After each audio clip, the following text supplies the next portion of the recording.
Welcome down to episode 186 of the Down South Photo Show with me, Brendan Waits, here in Ocean Grove, Victoria, Australia. And the guy on your other screen or in your other ear who's listening to the podcast, it's Cam Blake in Hobart, Tasmania, Australia. Hello, Cameron. Hello, Brendan. How are you? We're back for another one. We are. We're back. It's good to be back. It is nice to be back. It's one of those things where I when we do a pod, I miss it. You know, I know I miss doing this. I enjoy it. But I've also kind of enjoyed sort of stepping back a bit and not doing as many this year. I think this has been a good move, Cameron. I think so too. I'm the same. Like everywhere I'm like, I'll have a chat to Brendan. It'd be fun. This would be a fun story for the pod or whatnot. And then I get home, I think I've got no bloody time to do a podcast at the moment. We'll do it next week. And then you ring me up next week and go, I've got no bloody time for a podcast. I'll do it the week after. And here we are where we've lined it up on a Sunday night. What the hell is that all about? Well, Sunday night as we record this, and this will go out on Monday. We're going to, why not mix it up? Variety is the spice of life, Cameron. This is going to screw people like Mel Haddon and Jenny Cooper, who they work on a schedule and then they're going to get these things. They're going to lose their shit over this. We do have a couple of people that have been on workshops with us that don't mind a schedule. So, so apologies in advance. But as I say, variety is the spice of life. I mean, I'm guilty of that myself. But as long as they take their tablets on the right day, they'll be fine. Just to keep those tablets popped. Yeah, that is right. Cam, straight off the top, happy birthday. I know thank you. Birthday last week. So congratulations on reaching the ripe old age that you did. You don't look Yes, thank you. I got told today I looked like I was 57, not 47. Who needs enemies when you got friends like mine? Sure, they weren't looking at a picture of me. God damn. I think you're not as, look how grey I'm going here. I think I'm ahead in the grey stakes. I looked at a picture of myself from 2019 the other day. 2019, that doesn't seem like that long ago, right? No. This bad boy was brown. Yeah. Right. So anyway. Would you ever dye your beard? Would you ever do that? No, never. And nor my hair, nor will I try and have hair plugs or transplants. No, I'm going to age the way nature intended me to. I'd like to do a community shout out actually. Over the last few weeks I've noticed an abundance of really bad, shitty mustaches. Just that's it. And they're all these young guys about 20 to 35, all walking around the same, like they've missed a bit in the morning. Yeah. Okay, it's a bit like that 6'7" thing. That's dead. That's done and dusted. So it's a little mo, a little surfer boy mo, or whatever you want to call it. It looks stupid. Shave the shit off and move on. I think it's fair to say when any trend with young people appears on our podcast, it's dead. Yeah. If it takes that long to get to us, it should be dead. It's dead now. It's every Australian bloke I've seen, tradie, wherever, it doesn't matter, walking the street with this little bloody mo on there. Mm. And it's just like, come on, you look ridiculous. I have a 17-year-old son that's guilty of that as well. Has he got one? Oh, yeah. He's, he's my son, so he carries it well. He chip off the old block. So he would pull it off though, but some of them just look like they shouldn't be walking the streets around schools, really. Just so viewers know that we are actually going to talk photography in a second. On tonight's show, we're going to talk about Cam's big trip to Japan, he's just come back from, hence the hat. I'm also going to talk about a little quirk with social media that I haven't so much discovered, but I found out a couple of weeks ago. And I also want to have a very quick chat about the future of AI in photography. Yes, we're going to go back over that old trope again, but something interesting caught my attention during the week, and we'll talk about that as well. So I think we might kick off, though. Now, last episode, normally what I do when we go very heavy on the visuals is apologize to people who are listening, because they then have to flick over to our YouTube channel. So if you're listening, when we put up photos of the week, we try and do the 1,000 words, but we don't have the time. So it's always better if you can, at some point, pop over to the YouTubes, check out the channel, subscribe if you want. I mean, it's totally up to you, but you can. We've totally given up on that, haven't we? We don't care if you subscribe or not. No. We're all about just organic growth here on the Down South Photo Show. We don't need to plug things down people's necks. That's fine. Subscribe if you want. Don't subscribe. It's totally fine. Anyway, Cam's going to show six of his Japanese adventure photos. Japanese ones. Japanese. Mate, it's Sunday night. You think I was the one that had 3 pints and a shot today? Yeah, What did you have today, Brendan? Any? Nothing? No, nothing. Just I'm on the H2O at the moment, which is I know. That's well, you're in charge. You're in charge of the household there now. Well, figuratively speaking, you are. But I have my two lovely ladies in my life have just hit Africa, if you don't mind. So they're in Marrakesh at the moment, and just got there now as we speak, basically, and already off on some adventure out into the desert. So awesome. But what we will start with is photos of the week, and Cam, I'm going to start with your. Actually, you pick one. You just pick one. Well, you know what I've done. I haven't actually even added your photos. So, here we go. Let me fill it in, folks. Yeah. So, hey, speaking of, while you're talking about social media, about a little quirk that popped up for something we're going to talk about later in the episode. I came across a little quirk today that you can't mention the word meth in any comments you put on Facebook, or you get them deleted and you get banned from a few things. They put restrictions on you. Really? Now, my daughter, Autumn, who's 13 going on 23, today before I came down here, put what's called a hair mask on. I'm not sure if you've ever heard of what a hair mask is. I don't. It's like a moisturizing treatment for your hair. Anyway, we had a typical dad-daughter conversation upstairs where I was out of touch and had no idea what I was talking about. So I came down. I thought I'm going to ask the internet world, see what they think about this hair mask. And a mate of mine wrote back saying, "Oh, all I can see, mate, is they're quite expensive, more expensive than meth." And I wrote back something similar, blah, blah, blah, about meth. And Facebook gave me a strike. Really? Now, are we going to get a strike now for me mentioning meth more than once here? Probably. Oh, well, let's find out. Don't do it, kids. It's not worth it. Go get your hair mask instead. No, we'll definitely find out what YouTube has to say about it. That's for sure. But we'll find out. One day, surely not. You can swear and do everything on YouTube. So, well, it's very unregulated, isn't it? Yeah, it's pretty loose. I mean, I know there's a line somewhere. I don't know, and the line seems to be moving further back every day because we're getting older and we're fuddy duddies. Yes. But it certainly looks like that. Cam, can I throw up your photo of the week, please? You can. Voila. That looks like a photo of mine. That's cool. I like that photo. Where'd you take that? That is very cool. Now I'm going to hazard a guess, and I'm going to say that might be Mount Fuji. Correct. Now, we did a 12-day tour in Japan, which I'm sure we'll talk about as we go along. But we were in this region of Mount Fuji for around about 3 or 4 days, and that's what it looked like the entire time we were there. Now, that's a rarity because apparently it's only visible about 60 to 80 days a year. And I started putting up photos as you do, and everyone's like, "Oh my God, you're so lucky you're seeing Mount Fuji." Like, yeah, it was out yesterday. It's going to be out tomorrow. Like, oh my God, I went there for 3 weeks skiing and didn't see a mountain at all. And so we hit the jackpot. This is the first couple of days of the tour. This is actually the first sunset of the tour we did. And we went down to the shores. I can't remember the name of the lake, but wherever Mount Fuji was where we stayed, it was down there.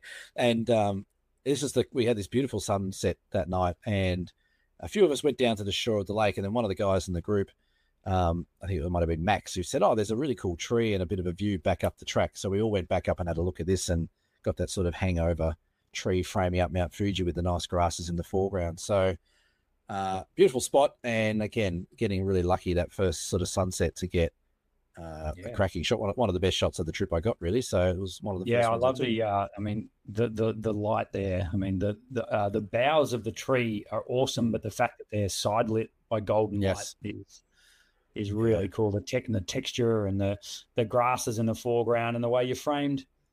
Yeah. Would it be in the top 5 most famous mountains in the world? It has to be. Well, I tell you what, it's an impressive bloody mountain. The couple of days before that, so I did the tour with Luke O'Brien, who's the photographer down here, and his beautiful wife, Maduri. And we met them in Tokyo and went up one of the lookouts on one of the buildings. And we're up on the building. It was a clear day in Tokyo. It was cold, but clear. And Luke's like, "Oh, so out there you can see there's Mount Fuji." I'm like, I'm looking down. I can see like this range of mountains. I'm like, "Oh, yeah." And then all of a sudden out the back of it, and we're talking 200 or 300 kilometers away, was this big pointy mountain of Mount Fuji. And at first I could not believe how big it was. It was towering over these other mountain ranges. And I didn't the research I didn't do was this is Japan's tallest mountain, which I didn't realize that. But it's a big, imposing mountain, and the closer you get, obviously the bigger it gets. And but it's got so many beautiful angles and viewpoints around these lakes that we went to. So yeah, really lucky. And again, like I said, we got pretty lucky with the mountain being out and the weather being nice. That light that you're talking about on the tree only really lasted. There's like a little gap in a valley sort of out to the right there. It only lasted about probably 15 minutes before it sort of died off. So I think most people in the group got it. I think a couple of them even stayed down on the shoreline there, but most of us got that shot. So it was good. It was actually located at Fujikako. Can't even say it properly. But I don't know. I would battle so hard with some of the place names over there. Yes. A couple of questions without notice, if you don't mind. Yeah, go for it. Camera and lens for that? This was the SL3 Leica with a 14 to 24 2.8 on it. It's probably shot pretty wide to get that trunk of the tree in. Mm-hmm. I think I used something like about f11 or f16.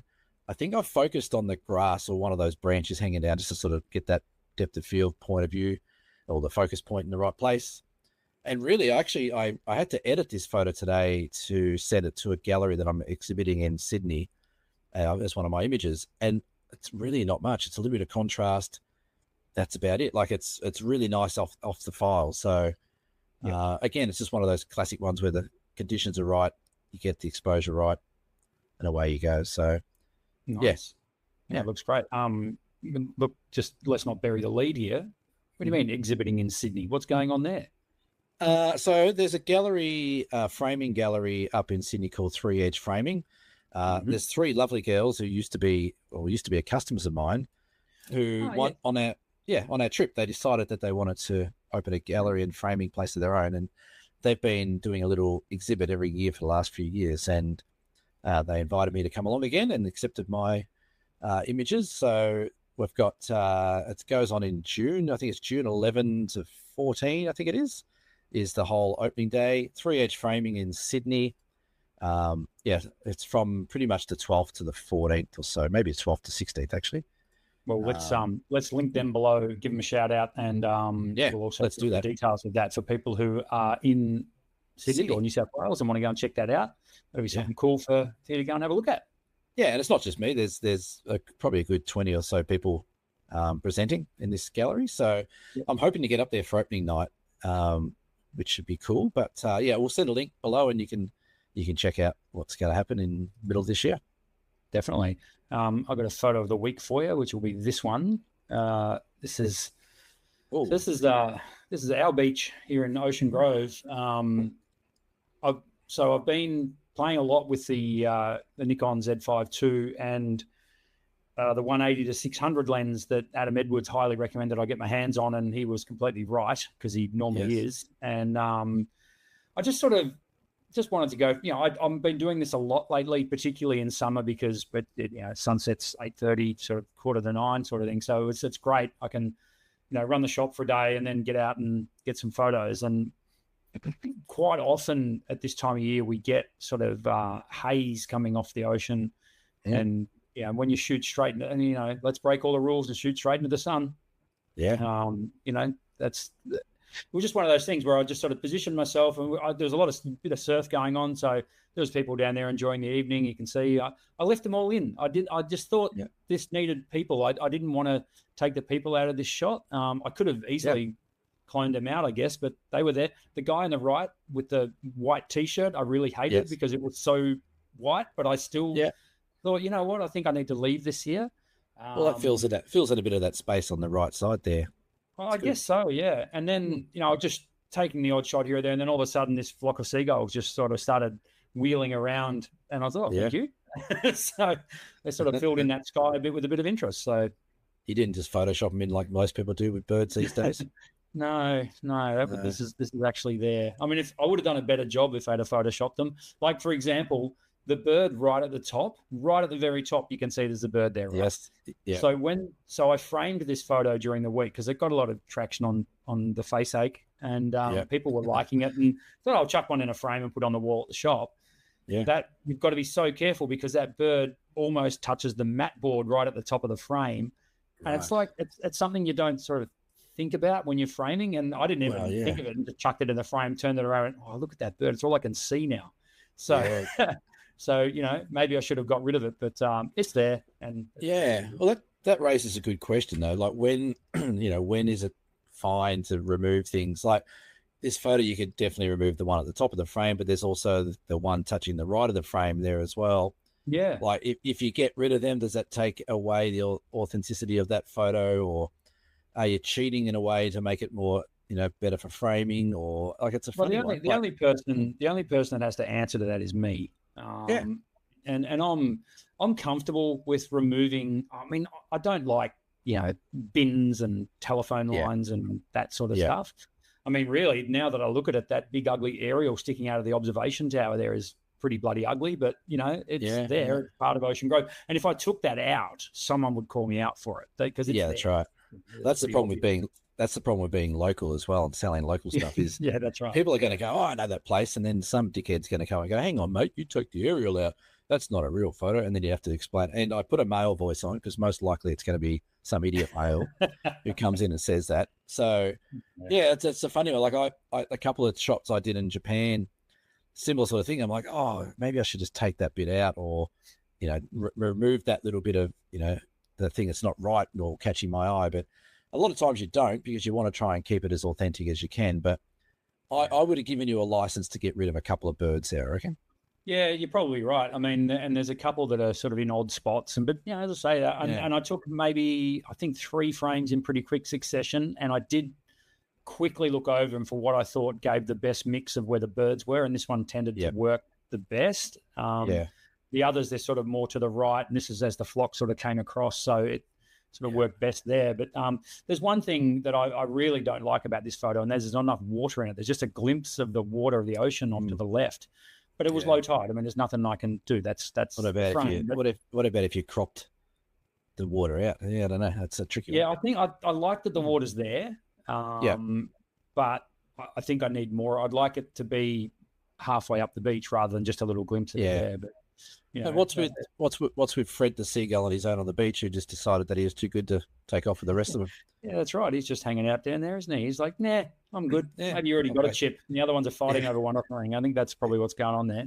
But it's been great to take the camera down to the beach or just along. I'm very, very lucky that we've got this fantastic sort of foreshore area from where I am. I can go east to Point Lonsdale or west to Barwon Heads, and it's like a 15-kilometre stretch of beach where I can find stuff to sort of scratch my photography itch. And again, particularly at this time of year, it's just that you get a hot day and everything glows like this. It's lovely. It's a really, really good time of year for shooting. It's got summer written all over it. It does. Cam, Japan, how long were you in Japan for? In total, I was there for close to 3 weeks. So we did a couple right. Yeah, it was a bit. We arrived a couple of days early into Tokyo just to sort of familiarize ourselves, and then I think we had 3 and a bit days afterwards as well. So we sort of had about 5 days either way of the 12-day tour. So we had a 12-day tour. We had 6 wonderful people, which is awesome. We had Dorothy, Angela, Max, Brad, Joe, and one other, and Robin, who were there. So, and then we had super impressed with that. Have you got that written down somewhere, or you just ran it off? You know what? I panicked for a bit. I'm like, shit, did I write that down here? But no, I didn't. No, so we had those guys, and then we had Luke O'Brien and Midori O'Brien. Midori's Japanese, so she obviously grew up there and knows the culture and language very, very well. And then Cheryl came along as well. Cheryl came along as a bit of a holiday / helping out. She always wanted to go to Japan, and Darren, her partner, messaged me secretly and said, what are the chances of sneaking her in your suitcase? I said, well, she's small enough. She might fit, but maybe not. Maybe bring her own suitcase. But she came along, and that all worked really well. Like, it was a really good trip. We had some beautiful weather to start with. We got snow where we needed snow. We got good weather where we needed good weather. We saw the snow monkeys having a bath. That was really cool. And then we had a minus 19 degrees Celsius day on the third last day, I think it was, of the trip. That was a aborted sunrise because it was blizzarding, and took myself about 30 minutes to dig the car out of the car park. It was pretty cool. I bet you were pretty happy just to climb back into bed for that one. Yeah, well, we got up and we were going to do it, and then I opened the window and I went, "Oh, we're not going anywhere." But how good is it out there? Like, I'd like to go somewhere, but it's probably not safe to do so. And then we went back to bed for a bit, and then we all got up and had some brekkie, and then we went to go check the cars out, and I'm like, "Oh," and then and in the driveway of all the hotels, they got like little shovels and brushes to, but it's all powder snow. It's like that really fine talcum powder stuff. So, like, it was really good fun, but it was cold. And then it's one of those places. So this is at the Urabondi Lakes, which is up sort of middle of sort of mainland Japan. And we're driving along, and it would have been about 12 or 14 foot of snow walls all along the roads on the way out. Like, it's big snow. But we had a great time. Like I said, great people, got heaps of cool photos and lots of laughs. That was the first tour that Luke and I have ever done together. We've known each other for quite a while, but I don't think he was quite ready for the Cam style of workshops where taking the piss out of customers, hanging shit on customers, hanging shit on myself. That's just that normal way that we do things, Brendan. I think he was a bit taken back the first couple of days, and then after that he got into the groove. Yeah. And we had a good time. But one thing that really surprised me, and I've told a lot of people this already, but like, I did Japanese at high school from year 7 through to year 9 or something like that, year 10. And I actually remembered so much more than I ever thought I did. And even Midori said, she goes, your pronunciation's like 8 out of 10, apart from that town I just butchered before. And I could sort of start picking up some words in conversations as what was going on. So, wow, that's impressive. Yeah, it was good. But to be honest, beautiful place, Japan. The highlight of the trip is beyond doubt the people. The people there are just phenomenal. You got a country of 100 odd million people. There is no rubbish anywhere. There's no rubbish bins to put rubbish in. Everyone takes it home with them. It's all orderly. Everyone's polite. Everyone's super grateful. We went to a restaurant one night at the same place where Mount Fuji was, and the owners waved us out the door. It was like saying goodbye to relatives. They came out and waved us off because we had a big group and it was a bit of a quieter time for them. So they were just so appreciative that we came in. But if you haven't been to Japan, folks, get there. It's a phenomenal place. The dollar versus yen at the moment is phenomenal. If you want camera gear, I can give you an update on how much camera gear I bought when I was over there. There's camera stores everywhere. Well, this was going to be my next question was about right, yeah. So, because you sent me you posted it to Facey, but you also sent me privately a few images of camera stores, and you showed me a hoodie before, the Kodak hoodie, which is pretty cool. Yeah, very cool. So they're as good as everyone says they are, the camera stores over there? They are, but it depends on what you're looking for, I guess. If you're just going over there to look for new stuff, the range is the same. There's anything different with the range, but the pricing was much better. Poor Cheryl had probably one of her biggest dilemmas I've ever seen her deal with. And Cheryl, she's pretty sensible and pretty patient and pretty calculated with what she does. So the big white Olympus lens that I had that I sold. Yeah. So that retails for close to 11,000 Australian dollars. Yes. In Japan, they had it on special. Take the tax off, bring it home to Australia. It was going to be close to the 6,500 Australian. It would have been tempting. It was tempting, apart from the fact that they didn't have stock for 6 months. Well, then that's silly. Yeah. So I didn't understand what, but we had a look around and had a good look at some different camera shops. But price-wise, everything was about 25%, 30% cheaper there with the exchange rate and the tax that you don't pay. Yep. But I really went over there to have a look at the second-hand camera shops. You and I are a sucker for old cameras. And there is a region of Tokyo called Shinjuku, which, behind you. Shinjuku is another huge area. It has one of the craziest train stations. We couldn't get out of it. It took us 4 attempts to get out of the thing. And if you Google Shinjuku, Shinjuku station on Instagram or Facebook, there is a plethora of stupid memes of people trying to get out of this station. Well, we became one of those memes. So that was pretty funny. But yeah, there's a section there where it's all secondhand camera gear, and I picked up some really good bargains and spent probably twice as much as I wanted to. But yeah, it was good. Like I said, if you're looking for secondhand sort of bargain equipment, still new, but if you're not willing to look buying new, then the secondhand shops offered a lot. So it was really good. Yeah, and I'm keen. I'm keen just to see it, like just go and see. I'm ready to go to Japan. It's been on my radar for years, and all I've done is had a layover there on a flight back from Europe one time at Narita Airport, and that's as far as I got. So let's do it before one of the tours next year or the year after. Come over for a week beforehand. We'll go around for a week. It's a very good idea. Actually, that is a good idea. I might take you up on that. We'll talk. My people talk to your people. Do you want me to go through what I bought? Yes, and I'm sure the viewers and listeners would love to know as well. I don't have them on me. They're all over the back there. But so the first thing I came across, I was looking for a 35mm lens for my little Leicas, and I walked into a shop, and there's one on the shelf, 35mm f1.4. They retail brand new for about 6,000, 7,000 Australian, which is ridiculous. I was never going to pay anywhere like that. So the first day I went in, I got served by this younger lady, and I'm like, looks good, had to check, held up to the light, all the things you do, and check the aperture rings, all fine.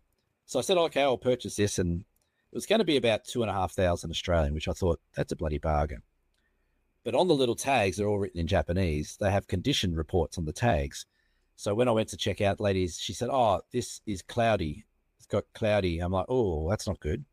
I said, what do you mean cloudy? And translation wasn't great. And I'm trying to use Google Translator. And anyway, I couldn't see anything wrong with it, but I thought, you know what, I'll leave it. And then we came back the next day with Midori, who speaks fluent Japanese. And we got this older guy who worked there. And she said in Japanese, what's written on this card? And he said, oh, a couple of dust spots and cloudy. And he looked at it with his torch. He goes, no cloudy, a little bit of dust. And then I asked Midori to ask, I said, does he think it's going to affect flare and stuff like that? And he goes, brand new, sitting on shelf, dusty.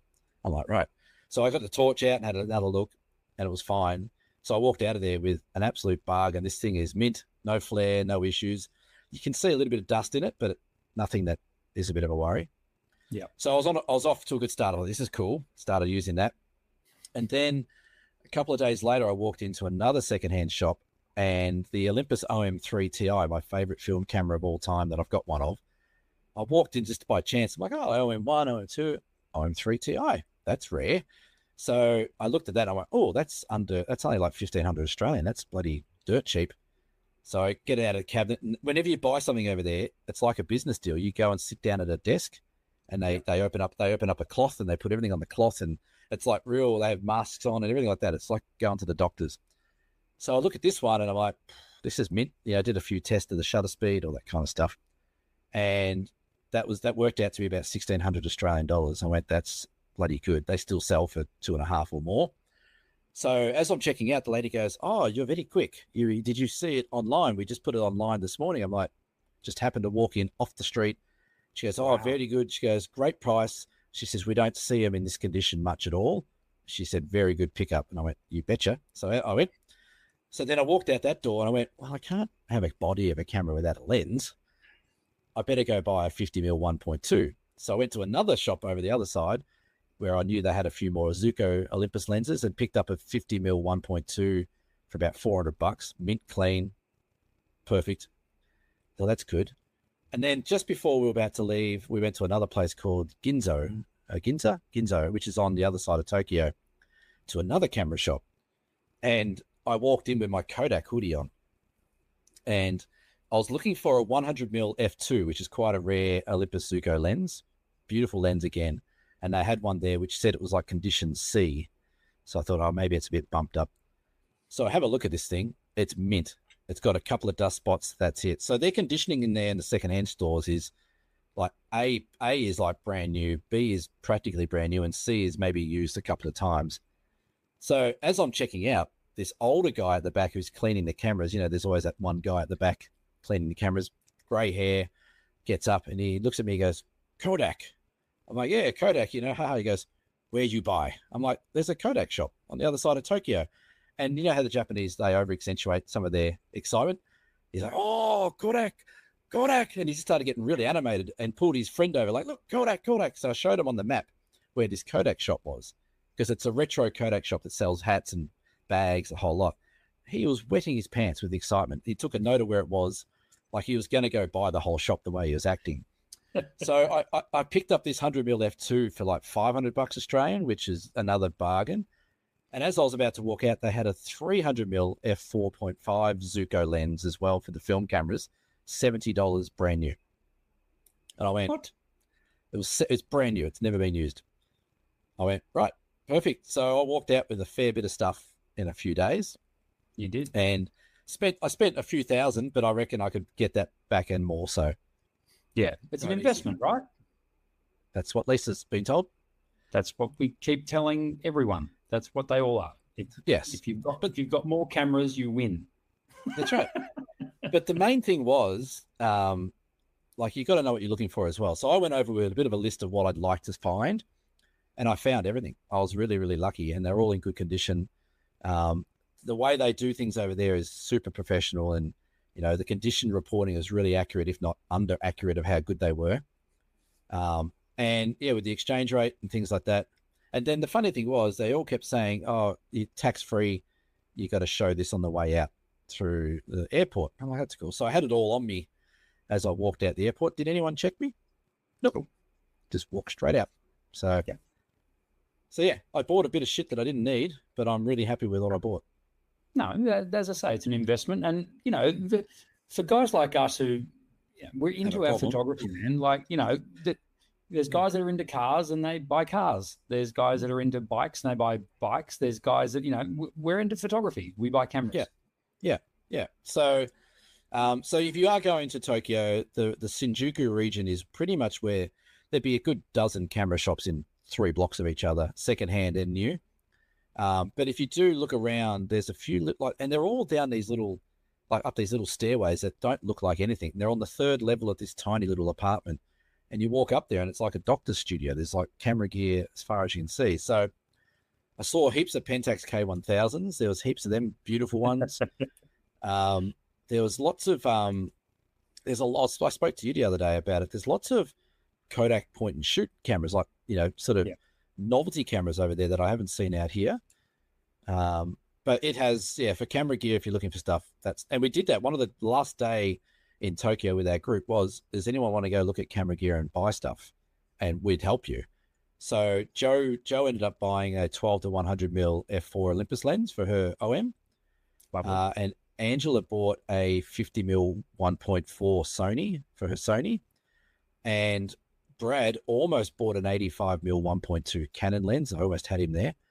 Nice. And then there was also another massive telephoto lens that was 14,000 Australian, but sells for 20,000 out here. He almost went for that as well. But so yeah, that was my shopping. Awesome. Yeah, that's brilliant, man. All right, that's cool. I mean, what we'll do as well in a sec is we'll put up some of your photos from the trip as well. But I think it's really cool that you got to. Well, it sounds like you got a fair dose of the culture as well, which is great. And all I keep hearing about is the respect that you are shown, that people show each other in Japan. Yeah. It's really cool to hear that firsthand as well, and makes me want to go there even more. So let's have a look at a couple of your shots. Sure. Any particular order, or you want me just to random? Whatever you put up there. I was just going to say while you're doing this. All right. Well, before I talk about this, little quick side note just about the culture and stuff like that. So we went and picked up the hire cars from where we got the bullet train to, and when we were lining up, there's these 2 Japanese people behind us arguing, wanted to cut the line in front of the other one. And just to give you an idea, like in Australia, that'd be, F you, mate, piss off, mate, bang, bang, push, shove, it'd be over nowhere. These guys were arguing, and I wouldn't say they were screaming, but you could tell they weren't happy with each other. And the look on everyone else's face in the waiting room of the hire car, who were Japanese, was utter embarrassment. Like, it was like, you are embarrassing us. You're embarrassing our country. You're embarrassing yourselves. And it was just amazing to see collectively they don't tolerate disrespect in any way, shape, or form. And to have that many people live in a country where everything's so well organized, not like, I'm sure they have their issues, but from the outset, it looks like everything gets on well, everything works well, people are respectful, they're super generous, they're super great with their time.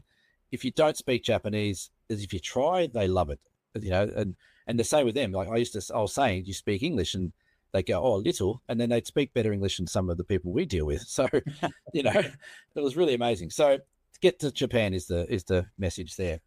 So this is a selfie from one of the cold mornings at the snow. Yeah, it looks like you've been there a while. Yeah, you think my face is red above the water. You should see underneath the water. There's not much going on there. This was one of the most disappointing places I thought we went to in Japan, was the snow monkeys. Okay. Yeah. And the reason being was not because the monkeys were great, very cute, doing their thing. It was the abundance of cockheads with long lenses being selfish with positioning and pushing in front of people and blocking people's shots. And there was absolutely no etiquette at all when it came to that. There was a couple of rangers there sort of moving people around and doing stuff. But overall, and I'm sad to say, it was a lot of Americans who were doing that. They were just like, we're Americans and we deserve to be in front of everyone. So it took us a while to sort of maneuver ourselves around this pool and the surrounds to get these shots. And then the other thing that was quite tricky, there was a lot of steam coming off the water, and everyone there was struggling with focus on these monkeys, because you'd get a bit of focus and the steam would go in front and you'd lose focus again and things like that. So it was a challenging location to shoot for environmental reasons with the fog and the steam, but also just with people there. And I stood there in one place. I lined up in one place in one of these spots where I got this shot from for about 20 minutes, waiting for these two guys in front of me to get out the way. Now, one guy in front of me was about 6'4", and he was from England, and he had an iPad about so big, and he was taking photos on his iPad. He could have done that from behind 3 or 4 people and still got the same shots. And there was another guy, I think, who was from England next to him, who was shooting a random amount of shots, and then he'd just sit there scrolling through the screen, checking which ones he likes, taking the whole spot up. So I'm not usually quiet when it comes to that. So I may have said something to one of these guys who tried to tell me that he'd come a long way to see these monkeys. And he tried to tell me that he'd probably come further than I had. And he was from England. And I said, I reckon I might have come further, maybe. How about you give someone else a go? I'm not sure what other adjectives I used around that, but he got the message pretty quickly and wasn't happy. But it was just silly like that. So that was the disappointing part of the trip, where you walk 2 kilometers in the snow to get to these monkeys, and people just can't play nicely. Like, our group was being super respectful. Like, it was one of the prouder moments of the trip where everyone was moving around, and they'd take a couple of shots and they'd move back and give someone else a go, and they'd make their way again. And that's how it should be. But there was some people there who couldn't have cared less about what anyone else wanted to do, and sort of took the shine off it a little bit. Yeah, that's a little bit disappointing, isn't it? I mean, it's also, you've just got to play nicely when there's loads of people around. You just have to. Like, it's anyway, that's a bit annoying, but let's talk more about this photo. Did you end up having to use manual focus, or? In the end, I did, yes. So I did switch into manual focus to try, and I had the focus peaking on the viewfinder there so I could see. But they're not fast moving animals. Some of them were darting around, but once they're in the bath, they're pretty relaxed, like I guess we are. So that was fine. I tried to use, and a few others tried to use like eye tracking and things like that, but it was getting really confused with that fog and the steam that was there. So it was manual focus. This is shot with a 70 to 200 mil lens on the SL3. I think I might have cropped it a bit as well, just to get in there. But they're very cool, and they just sit there and do their thing. So there was a couple of people that in our group that are a little bit disappointed that they throw grain out to the animals. They sort of feed them a little bit. So there was a little bit of discussion about what's ethical and what's nature and all that kind of stuff going on. But apart from what I just mentioned previously, they're very cool and definitely worth going to see, but just be prepared to sort of fight some crowds and probably deal with a few idiots with bigger lenses than what you have, and away you go. But yeah, they're very cool. There was all different sort of shaped faces that they had. Some of them had like sunburn or something on their face. You could sort of see their skin was peeling a bit. But you couldn't help think that here we all are jostling for position and getting the shits with each other and putting lenses up. You can't help think that they're looking at us going, geez, these people, these animals strange. What are they doing? Like, we're going to see them do something that's quite natural, and here we are acting like a bunch of monkeys, I guess. Monkeys. Yeah. Yeah, very cool. Right, let's chuck up another one, shall we? This interests me. This piqued my interest when you sent this to me. Yes. Now I would equate this in North America that they're out there fishing. Is that right? Is that they fishing? Yes, they are. They're ice fishing on the lake. Yeah. So this is up at up to Urubondi Lakes. There's about 5 or 6 different big lakes up there. We went out. We didn't actually plan to do this. This is something that just happened on our trip around there. So we went out for the day to drive around this lake that was there, and it was all frozen. This is when it was sort of -10. And we came around a couple of corners and we thought, oh, well, that's cool. There's a whole heap of orange tents on the lake. They're obviously doing some fishing or doing something like that. So we were able to get to a point where we could get down to where they were. And we hadn't planned on walking on frozen lakes, nor had we discussed safety and health about walking on frozen lakes. But when we saw a whole heap of kids that were the kids of the guys fishing walking out, and they had ski patrol. What are those ski things? Ski bikes? Like what are they called? Yeah, a skidoo or a skidoo. Yes, something like that. Yeah. We thought, okay, it must be okay. So we went out and had a look. There would have been over this whole lake. There would have been hundreds of these tents, and inside they're all off the snow, off the ice. They've got a little drill they drill through, and funnily enough, this is our ignorance. We went and had a look around, and Brad, who wasn't backwards and coming forward, and a lot of times he was quite funny. He just decided to open the door on one of these tents and see how things were going. So this little Japanese guy just went, oh, what's going on? And again, because they're so polite, he was happy to talk to us, and we asked him if he was catching fish. But they drill a hole, then what they do is they stick a little camera in the hole and have a look around and see what they can see and know what to put in and how deep to go.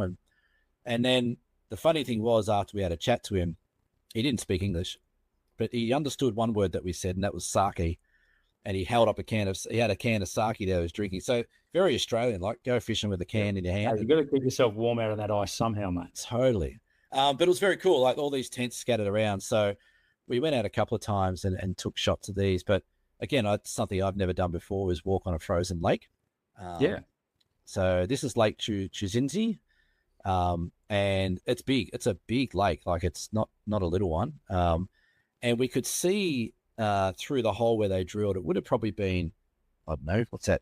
Maybe 20 inches thick. So we weren't going to fall through. But it was very cool just to see what they got up to. And then when we got back into the car park, we ran into some other guys who'd been fishing, and they had been on, one guy especially been on the sake. He was blotto, but very funny. And we asked them how big the fish were, and they're like tiny. They're like tiny little sardine looking things. All right. They'd only be, half the size of a pencil. So I don't know. We didn't get to the point as to what they use them for, or if it's a delicacy, or if that's some sort of sport to catch that. We couldn't figure that out. But mate, it's purely an excuse to sit out on the ice and drink sake. Come on, man. I think that's what it was. It's just a pure reason to get away from the missus. Like either stay home with the missus in the warm house, or go sit on a frozen lake and drink sake. Yeah. I get it. Yeah. So, but it was very cool. Like I said, that was not on the itinerary of what we were going to do, and we just sort of made a quick detour. And it was one of the highlights again, like having to walk out on a frozen lake's pretty cool. So. Yeah, well, I would imagine, and particularly because it was your first tour over there. I mean, that would have happened a fair bit, where you weren't planning to see what you saw, and yet you made the most of it when you saw it. So that that's what I love about the workshops and tours that we do is. Yeah. There'll be some times when you just sort of, let's just go this way instead. And then, oh, hang on a minute. All of a sudden there's a whole scene in front of you that you've just got to photograph. Yes, that's right. And that's the thing. You just got to make it work. So if you don't do it, then, you're going to miss out on that opportunity. So actually it's actually Lake Urubondi. Sorry, my mistake. So the day we got there, it was quite interesting as well, because Luke's been there plenty of times. But he hasn't been to a lot of these locations in the winter. So he usually does like an autumn trip there. And when we first got up to where this region, he said to me on the side, he goes, Cam, I'm really struggling here because this looks nothing like it was 4 months ago. And we drove past car parks because they were 12 foot under snow. You couldn't see them. So on the second day that we were there, I said to Luke, look, take a day off with your brain. I said, let me take over today and let's just see what we see through my eyes because I've never been here before. So we did a lap of this lake on the road, and we got some great shots because I was just like, that's cool. Let's pull over here. And there was a huge road bridge that was under snow on the other side. We saw these guys. There was a Tory gate that was in the lake frozen. So, it was a good way to sort of relieve a bit of the pressure on Luke, who'd been there before, to sort of say, hey, let's just go with it. And the customers are like, that was great. We had a great day. It was completely nothing that was planned. We just went for a drive. We got caught in a blizzard, went into the local 7-Eleven blizzard. It was really cool. And we got to walk on a frozen lake. So pretty cool. Not every day you can do that. No. This is a very famous photographic opportunity in Japan.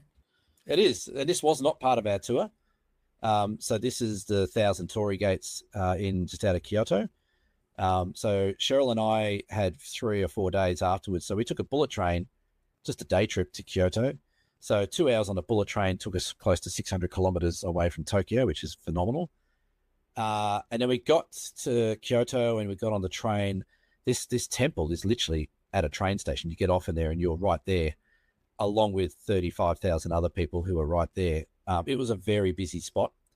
But again, this is a good lesson in patience. This is taken with the 35mm lens. I bought the nice 35mm lens. We waited on this sort of avenue of the Torii gates, and there was people going everywhere, but every now and then you get 10, 15 seconds of nothing. So, and people clicked onto that. If you just stood to the side with your camera up, people go, oh, you're going to take a photo. I'll walk through and get out the way, and you can take your photo, and then the people behind. And on the way up the gates, it was Instagram central. It was, I don't know. I don't recall seeing so many fake lips and asses in my life walking up this bit of the Torii gates. Everyone was made of plastic. There was one guy dressed as a samurai with a sword walking up there doing photos. There was people doing all types of stuff up here, and that's great. They're all having fun. I did mention to Cheryl that I thought this may have been the central place in Japan for where they could probably put a mental health hospital, because it seemed like everyone that was there could have done with some treatment, including myself by that stage. But on the way back down the Torii gates, like I said, you get a bit of a break. And patience was the name of the game here. Just wait, let people go through, take a few shots, let people go through, take a few shots. The tricky thing with this is the light on those back Torii gates so I had to expose a little bit under just so I didn't blow out all the writing on those poles. And the little lamps are there. They were pretty handy as well. So, but very cool place, but very busy. Again, I don't like crowds as much as you probably don't like crowds either, but it's just one of those places where it just got a bit too much too quick for me. But and sometimes you just got to, and you got the shot, so all good. Yeah. I got probably 6 shots there. I was happy with, but we would have been there, I reckon, no more than an hour, and we're in and out. Cheryl was the same. She's like, I don't want to do this. So, yeah. And then again. Yeah. So again, we had just magical conditions. This is another frozen lake, and it had all little broken ice blocks on it. So whether or not people have been throwing blocks of ice on there, or whether or not it's just generated itself, I'm not too sure. But we went there, and just behind here was a beautiful little cafe which had a couple of Japanese owners, which we stopped in for what was going to be a 15-minute coffee, turned out to be an hour and a half lunch. So that worked perfectly because we walked out the door and then the light was starting to drop off, and we got this beautiful sunset to finish the day. But yeah, again, Mount Fuji, this is from the first shot that you showed earlier, this is sort of about another 90 degrees around the other side of Fuji. So it really is just that big dome looking thing. But again, we got some nice purples. This is probably on that 35mm lens, I think, potentially, from memory. Again, pretty much out of camera, just a little bit of contrast. And I think I may have played around with the color temperature a little bit just to make it look a tad bluer. But there's another shot I did get with the land mass in front and the little hill in front of Mount Fuji that were all lit up golden in the lead up to that. But this one I like the color of, so. Yeah, no, it's cool. I like that. And then last but not least, we've got this one. Yes, so This is one of those special temple shrines that's there around. This is around the other side of Fuji now. We're probably 180 degrees around from that last shot. We went there the night before this. There's 380 stairs, 280 stairs to walk up, or you can walk up a zigzag road to get up to the top of this shrine. This is a very popular place as well, but this one worked. This one worked how normal popular places work. That if you got there early or stayed there late, everyone went, and you sort of got most of the place to yourself. We went up the night before, and it was Mount Fuji clouded out for about 30 minutes just before sunset. All this cloud just came in and screwed us. So we went up the next morning and went and got this shot. But again, beautiful place, really cool shot, place to shoot from. We met a couple of Aussies up there. There was another guy up there, I think his name was Jacob, who was from Melbourne, who's going to sign up for one of my workshops. He's going to come down. He wants to do some film photography in Tassie. Perfect. So everyone was doing the hard sale for me. I could go and take photos, and I came back and they'd sold a trip for me. So that was good. How good's that? Yeah. But yeah, very cool. There's these shrines everywhere, and some are hiding, some are pretty popular, but very cool nonetheless. So with all, great photos, by the way, awesome, lovely job. When all said and done, would you like to see Japan at a different time of year, or did you like the fact that you were there in winter? I like the idea of winter, but I do like the idea of going at different times of the year. Having said that, based on my monkey pool and the Torii Gates experience with so many people, I think I'd lose my shit pretty quickly if I was there at a really busy time. So winter is the quietest time, yeah? Winter seems to be a quieter time. Wow. And like some of the places, like the monkeys were busy, the Torii Gates were busy, like the big towns were still busy, but a lot of places where we went were all pretty quiet. Like we went to a place called Matsumoto, which had another one of these lucky for us type of things where it had this castle, like this 14th century castle, 16th century castle in the middle of town. The whole town's been built around it. And we went there one day and had a look around. There was a handful of people around. It was okay. And then we went back the next night and they had this incredible laser show on the side of the castle. Oh, right. And we're like, bonus. And there was about 20 people there, 30 people there watching. We're like, had the place to ourselves. So that was really good. And then we went to Nikko, which is another place which has got a World Heritage temple there, which the temple was incredible. Just so much detail on all the artwork and the architecture there. And that was busy-ish, but still wasn't crazy busy. So winter does seem to be a lesser time to go there. But when we were there, just where that last photo was taken, they just announced as we were there that they were cancelling this year's Cherry Blossom Festival because of too much tourism and bad behaviour.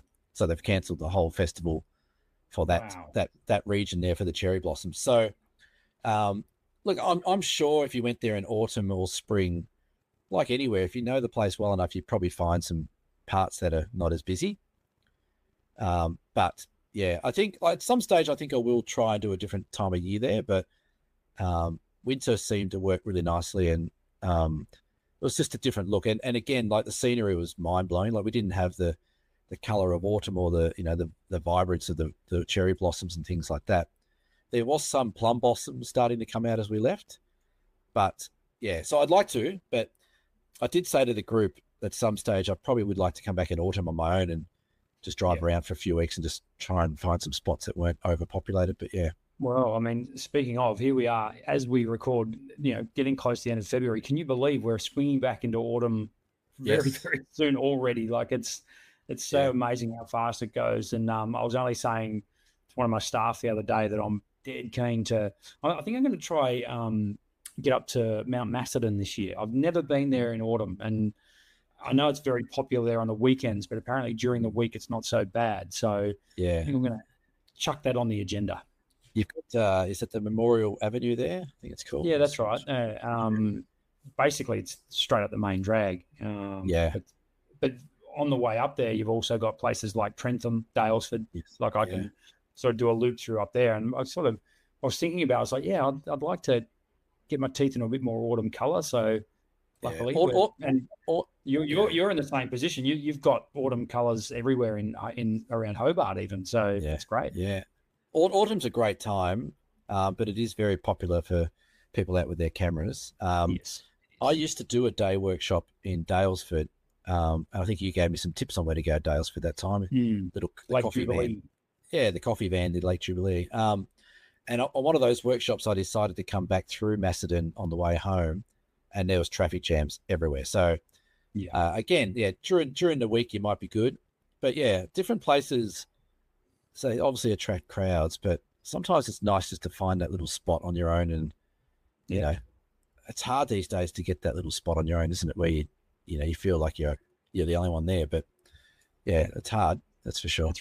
It is really tricky. I just wanted to as well just bring up a little interesting, as I mentioned, a quirk with social media. More so, I suppose, the social side of things. So I was out. It was about 3 weeks ago now, and I was out with a walk with the family, and there's a section of beach near Queenscliff where you're not allowed to have dogs. So I just let the family walk along my wife and my son walk along the beach, and I took Buddy up along the track where he's supposed to be, which was great. And I stumbled on this. Now this is it's a borrow box. Yeah. Where it's toys for kids to use on the beach. There's boogie boards and there's balls in there, and there's little things you can make sandcastles with and all this sort of stuff. Yeah. And I literally it was a hot day too, and I had my dog, he was trying to go, and I thought, I'll just get the phone out and just interested me. It was like a human interest thing. And I was like, so I took a snap of it and then got to the coffee shop, and I thought, that was a pretty cool photo. I'll post it to the Ocean Grove Camera and Photo Facebook page and just put it on there. And and the comment I put was, how good's a borrow box? And then just put, Queenscliff and my name, took the photo. Now you look at the photo, it looks like it's a holiday snap. It's not even anything special. This photo has now had well in excess of 1,000 likes. 140 comments, I think 50, 60 shares or something like that. It's been the most successful photo I've shared in the last 6 months. That's a quick. And I put up this photo, a couple of days later, and it did all right. It got like 250, 300, like my normal sort of numbers. Yeah.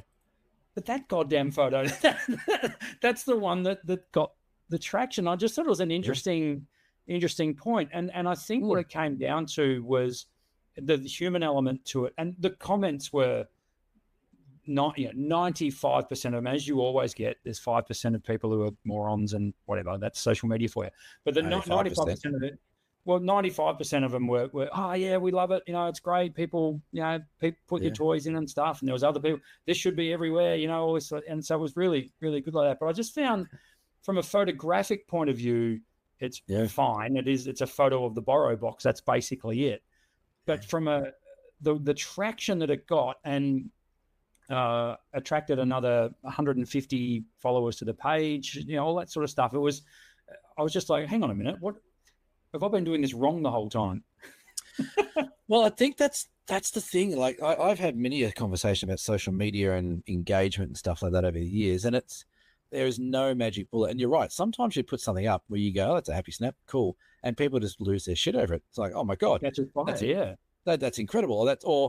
But I think you're right. Like I'm now trying to always engage people into, like you said, bringing a story with it or something that people want to comment on, as if to say, oh yeah, that's cool. We use the borrow box or whatever it might be. But sometimes when you put up what you think is one of your better photos, which is purely photographic sort of speaking, people go, oh, yeah, it's lovely, move on. But when it's a bit more, a bit more touching of them personally, or they've seen this box before, or they've gone down those stairs and they see it, people sort of resonate to that a bit more. It's a bit like when we go away, Cheryl does a lot of window shots, and I think she gets more comments on the window shots than a lot of other ones, because people go, it's funny, isn't it? That's a quirky window. I've never seen that. Oh, I've seen that window before. Or so, I don't know. Like, is that the way, if you want to build engagement, is it more about trying to reach people on a personal level, or? This is my point, is that, Ocean Grove Camera and Photo is my business. It's in my best interest to advertise it and promote the business. And that's what social media has been fantastic for. I mean, I'm going into my 14th year of that business. And I remember, about 3 months before I started it in 2013, it had, I started the page, and by the time I'd opened, I already had like 500 people following my page. And I'm almost certain that without social media, that thing wouldn't have got off the ground.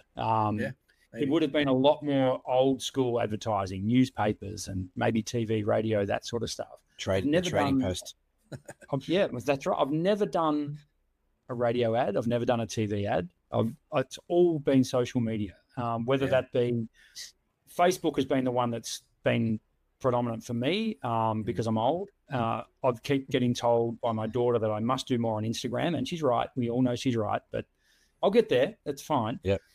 But yeah, it was just interesting because, what I want is eyes on the page, obviously, but it's all about engagement. And I think that's what made this photo resonate. It was that engagement. People loved it. They're like, oh, that's so cool, and off it went. So it's given me a little bit of a point of difference for when I'm posting now, as to what I actually put up in terms of engagement. I'm still going to post photos because that's what, it's what we do. That's what I love doing. And if they only get 80 likes, well, that's fine too. But, to now in the back of my mind, work around, doing photos with a little bit of human interest and human engagement is something I don't normally do. Yeah. So I guess it sort of opened another avenue of my photography as well, which is got to be a good thing, right? Well, I think so. Something I've done with my business, and it's mainly that Cheryl does it, she's part of the team, is I've got that behind the scenes Instagram page where she does a great job of it. She just puts up behind the scenes shots. So like this could be a behind the scenes shot for you where you've gone down to do something else. And, this is the day in the life of Brendan when he's not in the shop type of thing. I think people resonate more with that personal touch to you as a individual shop owner, family man, retailer, as maybe more opposed to, that's a pretty shot of Ocean Grove or wherever you may have been. And that's the same with this behind the scenes thing we do. Like I can put up as many pretty photos that I think that I like, but a lot of the conversation and feedback we're getting is, the shot of us, there was a shot of Luke and I and Maduri behind the scenes. Cheryl did a series of 4 or 5 shots of us, and we're just there talking about some Japanese temple from behind. And that got lots of likes and lots of nice comments where people are getting a bit saturated or a bit tired of all the pretty images. And instead of knowing how the photographer does his shot, maybe they just want to know what makes us click a bit more and what we see as we're just doing our own thing without our cameras. So maybe you need to incorporate, maybe a couple of those shots a week, just of quirky things you see around Ocean Grove. Like there's a lot of coffee shops and cafes and things that do that well, where it's not all about the coffee and the cake. It's about, what's going on in the street outside or what they did on the weekend. And, I think maybe more pictures of Buddy, that would help. He'll get up there. Popular. He's very popular, Bud. People like Buddy the dog. Like you're there to sell photos and develop photos and film and sell cameras and all that kind of stuff. But maybe people are just as interested in what makes you click as a local person as well as what you do as a business. So definitely, which I just found it really fascinating that, as I say, over the last 6 months, this is that photo. But what the point is, look at it. I mean, it's not a great photo, Cam. But it's what's in the photo that's more important. So how many times do we say that, you and I, though?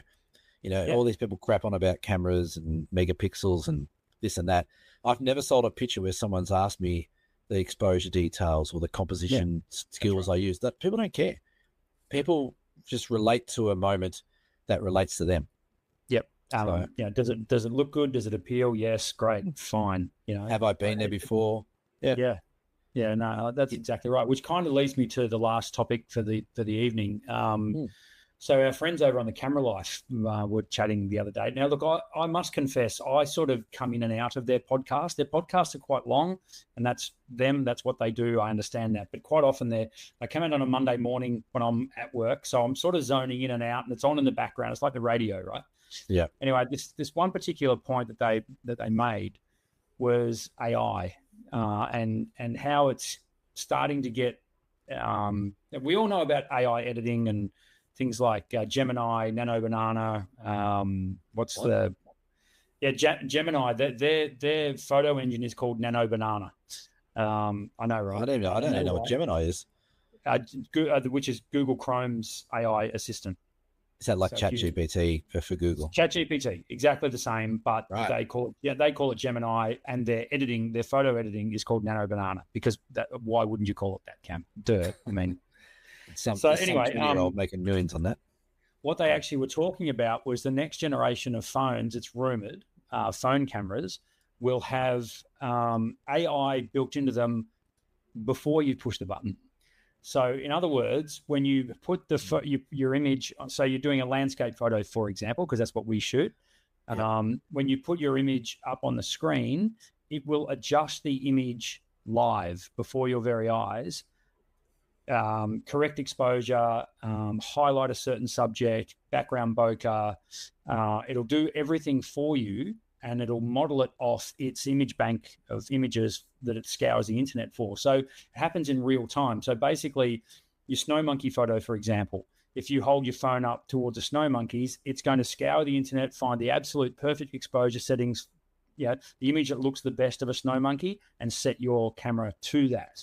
It'll straighten your horizon automatically. It'll remove a tree, or it'll ask you do you want that bin in the background there, all of that sort of stuff, which of course will naturally filter into cameras. And it'll happen, when, for example, DJI or Apple finally come out with these SLRs, they've been rumoring for a few years now that they're actually going to have a facility on board, which just blows my mind. Why would you want to do that and just destroy all the creativity of photography?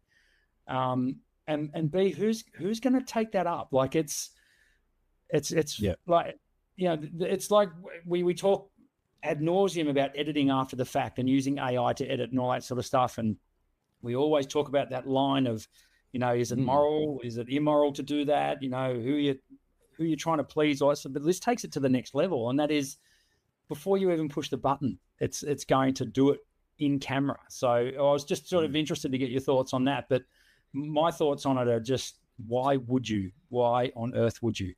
I made a t-shirt that said AI can go get.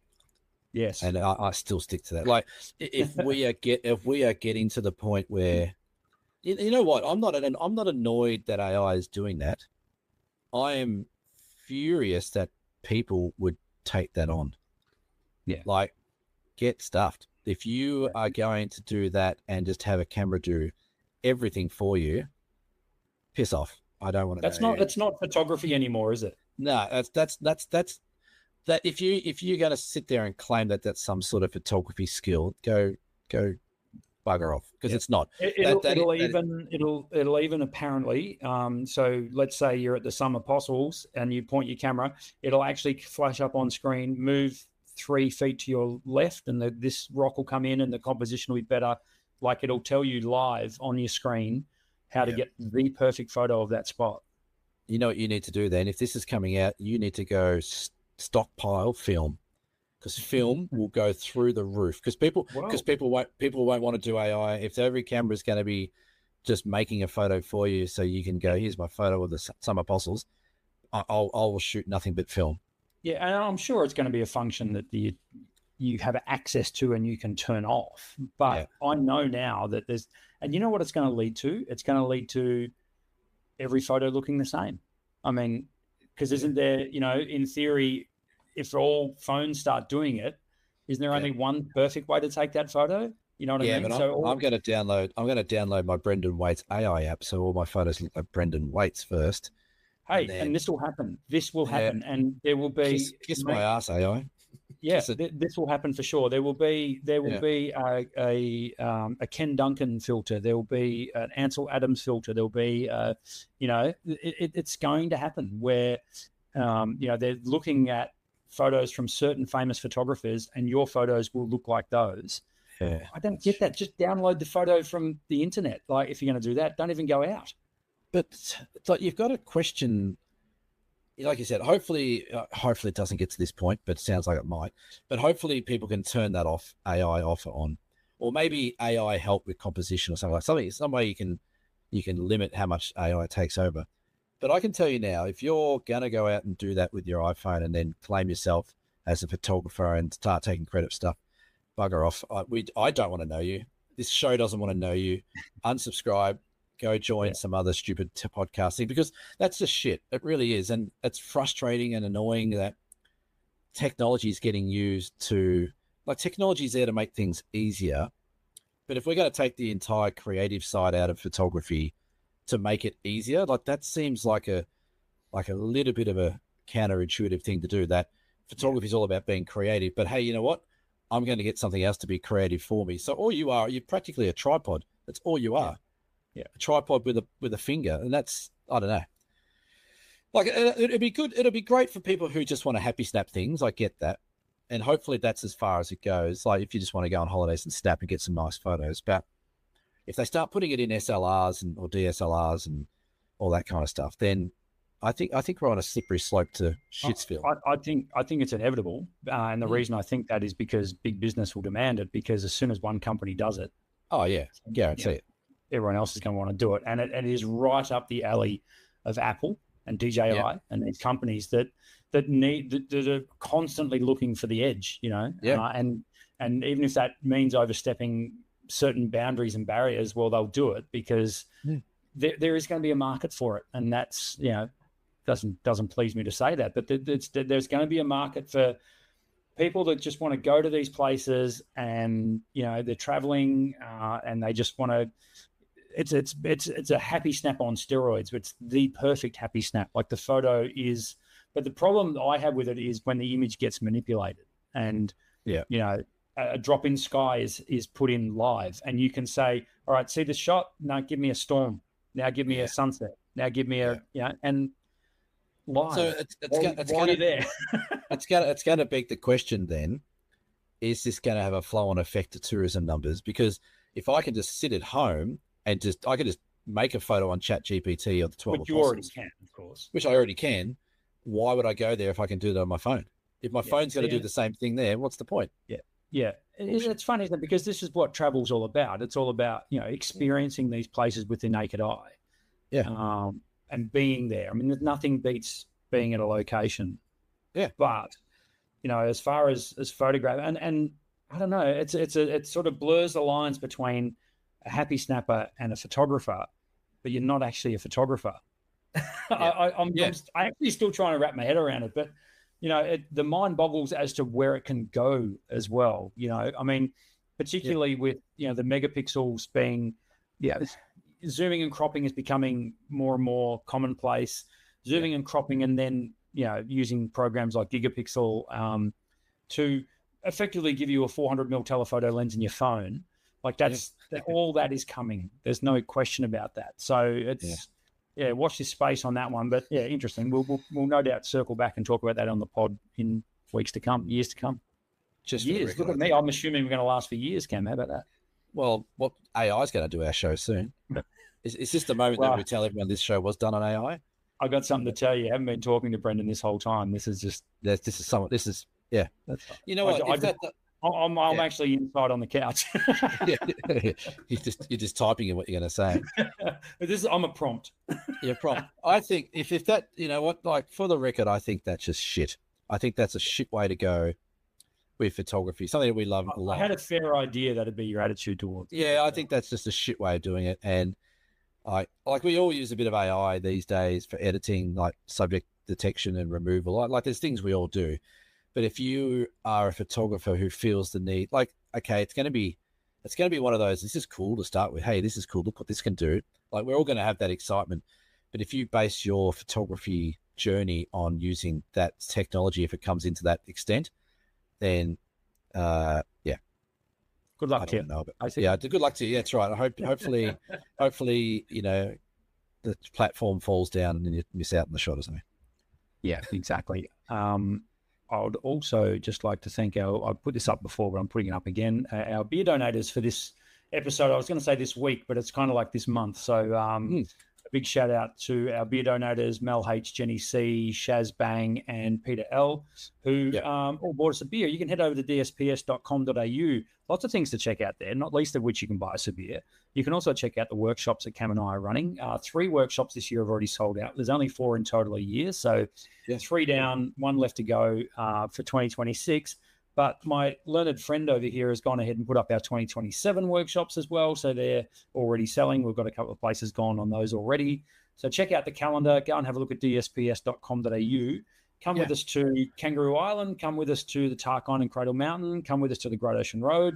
Or come with us to Freycinet and the east coast of Tasmania. Why not?